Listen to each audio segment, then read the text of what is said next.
8वां घेतोच आहे ना, 9 आणि 10 CSAT. भारतीय संसदीय प्रणालीमध्ये मंत्री परिषद भूमिका विशारद करा. प्रत्यक्षात सामूहिक जबाबदारी कशी कार्यरत करते. इंग्लिश मध्ये परत एकदा क्वेश्चन सांगतोय. Analyze the role of the Council of Ministers in the Indian parliamentary system. How does the collective responsibility operate in the practices? साहजिकच आहे, सिंपल क्वेश्चन आहे. परत त्यांनी कशावर फोकस केला आहे? मंत्रिमंडळावर. कशावर? मंत्रिमंडळावर. मंत्रिमंडळाच्या संदर्भामध्ये त्यांची काय स्पष्ट करायची आहे? भूमिका. We have to be explain the role of the executive and we have to be analysis the exactly what are the collective responsibility of this kind of executive systems. आपल्याला त्यांच्या स्वरूपाच्या बाबतीमध्ये सामूहिक जबाबदारी कशी आहे तीही आपल्याला काय करायचं आहे? सांगायचं आहे. फोकस काय असणार आहे? मी आता लोकस सांगत नाही, कारण की लोकस सगळ्यांना माहिती आता काय असणार आहे. फोकस कुठं असेल? संसदीय प्रणालीमध्ये कोणाची भूमिका सांगतोय आपण? मंत्री परिषदाची, मंत्रिमंडळाची. मंत्री परिषद म्हणा किंवा त्याला मंत्रिमंडळ म्हणा, वन एंड द सेम आहे. मिनिस्टर बोलो यार उनको काउंसिल ऑफ मिनिस्टर बोलो, एक ही रहता है. ठीक आहे. आता या अंतर्गत आपल्याला इथं इंट्रोडक्शन मध्ये काय द्यायचं आहे बघा. परत तुम्हाला त्या स्वरूपाच्या बाबतीमध्ये सांगायचं आहे की मंत्रिमंडळ नेमकं कशा प्रकारे वर्क करतो. इंट्रोडक्शन मध्ये काय सांगायचंय तुम्हाला? मंत्रिमंडळ कशा प्रकारे वर्क करायचंय, वर्क करतंय, कारण की आपल्याला त्याची भूमिका स्पष्ट करायची आहे. बरोबर आहे.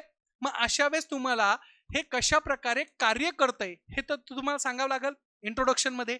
मग आपण काय केलं? सुरुवात बघा. पंतप्रधानांच्या अध्यक्षतेखाली मंत्रिमंडळ हे भारताच्या संसदीय व्यवस्थेतील कार्यकारिणीचे केंद्रस्थान आहे. मोठ्या मोठ्या शब्दांमध्ये त्याला आपण एक्झिक्यूट केलं. आपण तिथं सांगण्याचा प्रयत्न काय केला? आपण सांगण्याचा हा प्रयत्न केलाय की पर्टिक्युलर संसदीय शासन प्रणालीमध्ये मंत्रिमंडळ पंतप्रधानांच्या अध्यक्षतेखाली किती महत्वाची आहे. कायदे तयार करणे, धोरण तयार करणे, अंमलबजावणी करणे, म्हणजे थोडक्यात ह्या सगळ्या गोष्टीमध्ये आपण मंत्रिमंडळाचं असलेलं काय स्पष्ट करण्याचा प्रयत्न केला आहे? कार्य. कळालं? हे कळालं? We have to be explain in the introduction the real function of the executive and the importance of the executive. कळतंय का? हे काउन्सिल ऑफ मिनिस्टर्स असलेलं तुम्हाला इथं एक्झिक्युशन तिथं सांगायचं आहे. रोल ऑफ द कॅबिनेट सांगा आणि कलेक्टिव्ह रिस्पॉन्सिबिलिटी सांगा. कोणाची? तर तुमच्या असलेल्या कॅबिनेट ऑफ मिनिस्टर किंवा त्या स्वरूपाच्या बाबतीमध्ये काउन्सिल ऑफ मिनिस्टरचं तिथं तुम्हाला स्पष्ट करायची मंत्रिमंडळाची भूमिका आणि त्याच्यासोबत काय आहे? सामूहिक जबाबदारी. 4 मिनिटं देतो मी तुम्हाला. मंत्रिमंडळ खूप सिंपल आहे, खूप सिंपल आहे. एकदम बेसिक क्वेश्चन आहे त्याच्यामध्ये. चलो, मंत्रिमंडळाची भूमिका सिंपल आहे. खूप बेसिक क्वेश्चन होता. तुम्हाला मंत्रिमंडळ माहिती असायलाच पाहिजे. भारताने लोकशाही शासन प्रणाली स्वीकारल्यानंतर जर आपल्या मंत्रिमंडळाची भूमिका तुम्हाला माहिती नसेल तर हे फार मोठी दुःखाची गोष्ट आहे. आणि त्या अंतर्गत तुम्हाला त्याचे कार्य पण देखील माहिती असायला पाहिजे. पाठ करण्याची गरज नाहीये, लॉजिक लावा. बघा, कार्यकारी अधिकार आहे, एक्झिक्युटिव्ह पॉवर्स आहे त्यांच्याकडं, सगळे आहे एक्झिक्युटिव्ह पॉवर्स. एक्झिक्युटिव्ह पॉवर्स म्हणजे काय? ज्या स्वरूपामध्ये कायदे मंडळाने केलेले कायदे असेल त्याची काय करायची? अंमलबजावणी. Whatever the law has been made by the particular your legislature it has to be implemented by the executive. बस हा त्याचा असलेला बेसिक प्रिन्सिपल असणार आहे. मग तुम्ही लॉज बनवा, पॉलिसीज बनवा, धोरणे बनवा, काहीही बनवा, तर त्याचं असलेलं एक्झिक्युशन करायचं काम एक्झिक्युटिव्हचं असतं. आणि जर ते प्रॉपरली करू शकले नसेल तर ते अकाउंटेबल असतात. अकाउंटेबल म्हणजे काय? की ते उत्तरदायित्व असतात. मग ते उत्तरदायित्व कोणाला असणार आहे? लेजिस्लेचरला, लोकसभेला. मग अशा पद्धतीने त्या स्वरूपाच्या बाबतीमध्ये जर ते फॉलो नाही केलं तर नो कॉन्फिडन्स मोशन इश्यू करता येऊ शकतं. भरपूर काही गोष्टी चर्चा केलेल्या आहे. त्याच्यामध्ये सगळ्यात महत्वाचा काय रोल आहे त्यांचा? Policy making. आता सांगितलं ना की सगळ्या गोष्टीच्या स्वरूपामध्ये तिथं पॉलिसी मेकिंग पण तिथं इम्पॉर्टंट असतात. पॉलिसी मेकिंग कशी केल्या जाईल, पॉलिसी मेकिंग मध्ये कोणते धोरण असायला पाहिजे, ह्या सगळ्या गोष्टी एक्झिक्युटिव्हचं असलेलं कार्य त्याच्यामध्ये असणार आहे. त्याच्यानंतर काय असतं? ऍडमिनिस्ट्रेशन. ऍडमिनिस्ट्रेशन प्रशासनही करायचं कार्य कोणाचं असणार आहे? एक्झिक्युटिव्हचं असतं की नाही. मग अशा पद्धतीने आपण बघतोय आज प्रशासकीय सेवेमध्ये, म्हणजे तुम्हाला जर बघायला गेलं एखादा मंत्री आहे, आता फॉर एक्झाम्पल ऍग्रिकल्चर मिनिस्ट्री आहे, ॲग्रिकल्चर मिनिस्ट्रीने एखादी योजना आणल्यानंतर ती इम्प्लिमेंट करता वेळेस IAS ऑफिसरला सांगितल्या जाते you have to just implemented in all the your districts. मग अशा पद्धतीने हे प्रशासनही करायचं कार्य कोण करत असतं? एक्झिक्युटिव्ह, मंत्रिमंडळ करत असतात. मग तुम्ही कदाचित इथं न्यूजपेपरमध्ये चर्चेमध्ये ऐकलंही असेल, एखाद्या मंत्र्यांनी एखाद्या IAS ऑफिसरला बोललं किंवा एखाद्या डेप्युटी कलेक्टरला झापलं. हे शब्द आपण का ऐकतो? कारण की एक्झिक्युटिव्ह ॲडमिनिस्ट्रेशन करायचंही देखील काम कोणाचं असतं? यांचं असतं. समजतंय मित्रांनो? त्याच्यानंतर काय आहे? रिस्पॉन्सिबिलिटीज. सगळ्यात महत्वाचं तुम्हाला काय आहे? जबाबदारी आहे. आणि ती जबाबदारी कोणती असणार आहे? प्रॉपरली एक्झिक्यूट करायची, प्रॉपरली त्याचं असलेलं परिणाम स्वरूपामध्ये त्याचं आउटपुट आणायचं. शासनाने जर इथं शेतकऱ्यांच्या आत्महत्या कमी करण्यासाठी एखादी योजना आणली असेल तर त्या योजनेचा असलेला अल्टिमेट उद्देश असणार आहे की सामान्य लोकांना त्याच्यातून काय भेटला पाहिजे? फायदा भेटला पाहिजे. ही रिस्पॉन्सिबिलिटी आहे. It's a part of your agriculture ministry. जर तसं नाही झालं तर ॲग्रिकल्चर मिनिस्ट्रीवर आपण ताशेरीही ओढू शकतो. आपण त्या स्वरूपाच्या बाबतीमध्ये क्वेश्चनही विचारू शकतो संसदेमध्ये की मंत्री महोदय तुम्ही आतापर्यंत का नाही केलं?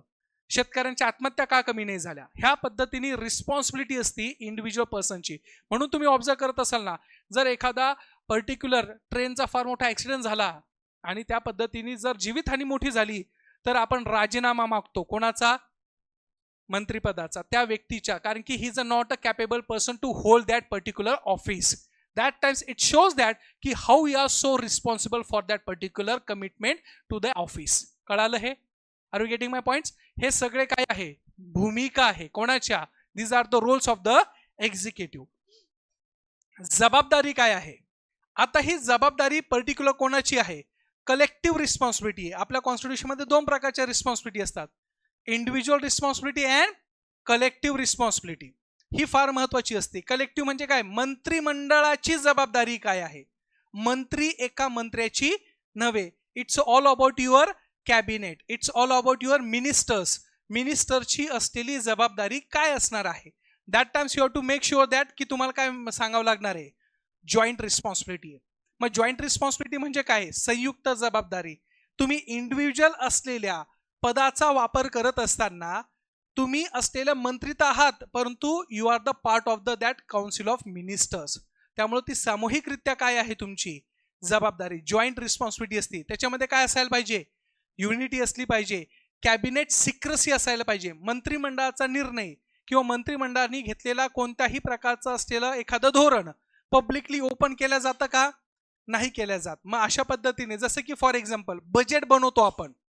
बजेट बनवताना फिनान्स मिनिस्टर आणि फिनान्स मिनिस्टर सोबत असलेले जेवढे पण एक्झिक्युटिव्ह लोक असतात ते एक्झिक्युटिव्ह लोक लॉक केल्या जातात की कोणत्याही प्रकारच्या बजेटचे प्रोव्हिजन्स बाहेर तिथं दिसता कामा नाही. मग अशा प्रकारे सिक्रेसी असणार आहे. ही त्यांची काय? कलेक्टिव्ह रिस्पॉन्सिबिलिटी आहे.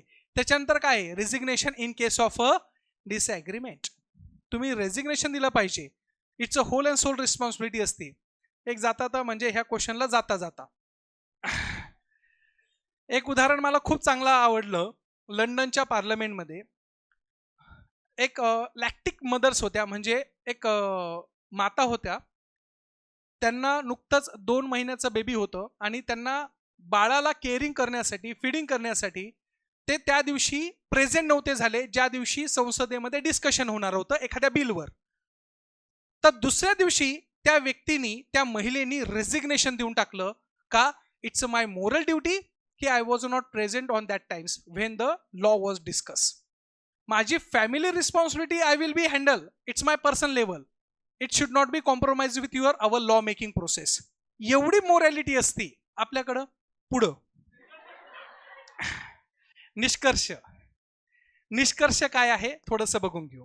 ठीक आहे. निष्कर्षामध्ये काय लिहिणार तुम्ही? निष्कर्षामध्ये मंत्रिमंडळाची भूमिका भारताच्या संसदीय लोकशाहीचा काय आहे?